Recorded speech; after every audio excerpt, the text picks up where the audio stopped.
Today is June 5th, 2024, approximately 8 months after the original reviewers on YouTube started looking at the Leatherman ARC. You can see here I just purchased this at Cabela's, $229 plus tax, almost $250 total dollars, an insane amount for a multi-tool.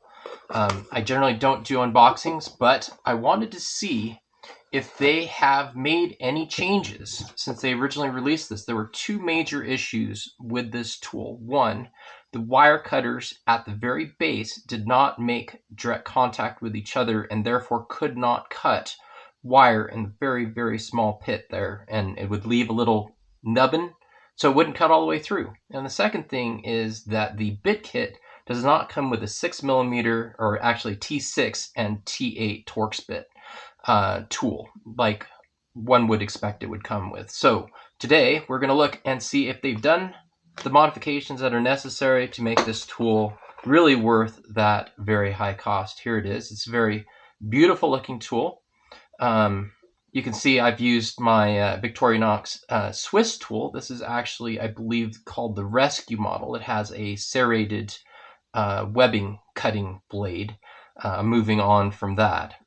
So let's take a look here and see if they've made a modification. And I hope you can see that. You still have the gap right down at the base between these two cutters, so they still do not make contact right at that little tip there, making these very not usable if you roll your piece of wire all the way down to the bottom where most people do. So you'll actually have to come back a millimeter or two, looks about 1.5 millimeters, in order to have the stiff wire cutters to actually work. So that is very disappointing. They've had at least 8 months to fix this. It's been noted in many YouTube videos of that flaw. Disappointed to see that. Here's what a good pair of wire cutters looks like.